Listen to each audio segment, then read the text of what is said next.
What are you going to do now? What I'm going to do now? Get executed, I guess. Lemuel Smith reacting to his conviction for a murder he swore he did not commit.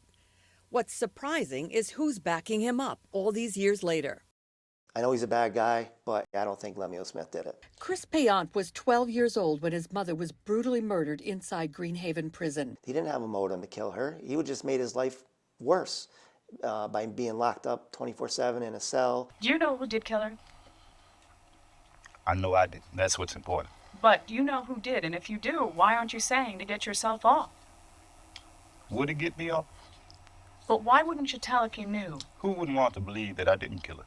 31-year-old Donna Payant had only been on the job at Greenhaven for a month when court testimony says she answered a phone call said to be for her, handed a colleague her keys and radio, and walked down a prison hallway toward the chaplain's office, never to be seen alive again. My mother says, "Hey, I got to go. Something's messed up with with my shift and the assignment." It would be 5 hours before she was reported missing. Don't you say something to somebody or call your supervisor and say, "Hey, this person didn't come back." Her strangled and sexually mutilated body was discovered the next day, wrapped in trash bags at a garbage landfill 25 miles away.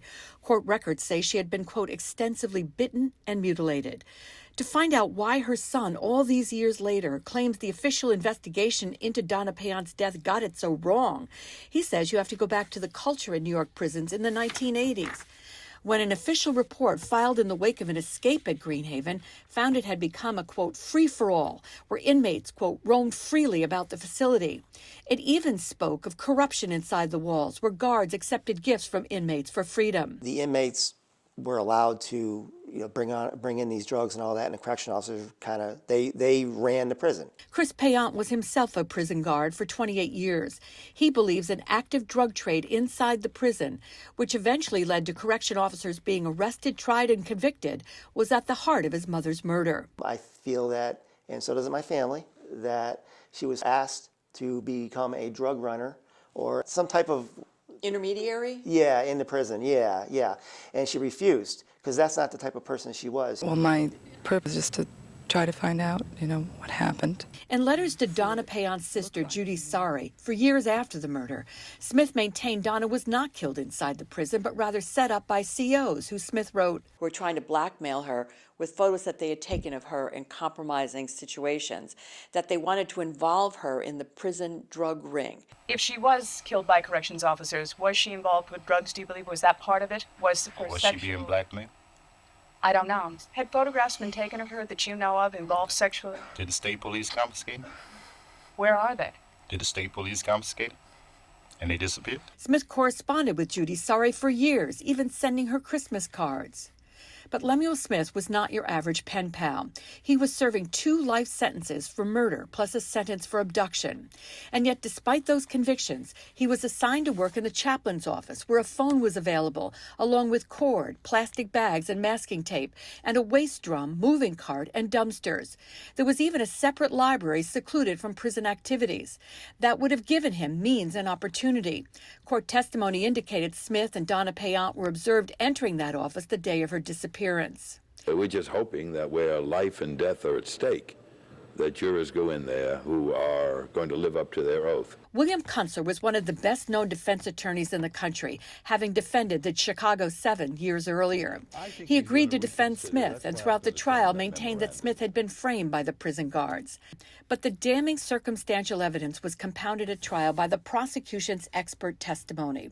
A forensic dentist testified an impression made after Donna's murder matched her wounds. In 1977, Smith was arrested but never tried for Marilee Wilson's murder in Schenectady.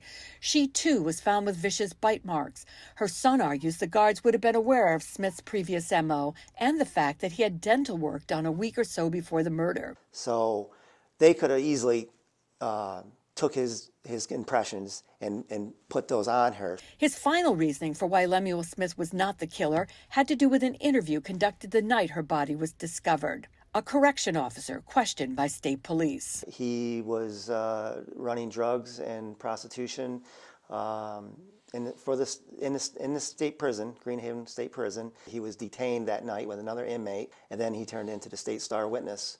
So I believe either he was there, he knows who did it, or he did it himself. In 2024, Lemuel Smith was released from solitary confinement after 43 years. Now 82 years old with significant health issues that have left him in a wheelchair, deaf, and with seizures, he has been deemed no longer a risk to this prison population. His unprecedented years in solitary defined as cruel and inhuman. While there is no question he committed other murders, there is at least one person who believes he may have been framed for this one. He was a perfect fall guy. He had run of the prison. He had one of those passes. He had an area where he worked where not a lot of inmates were in. Chris wants the case reopened, believing a second look would bring a killer or killers to justice.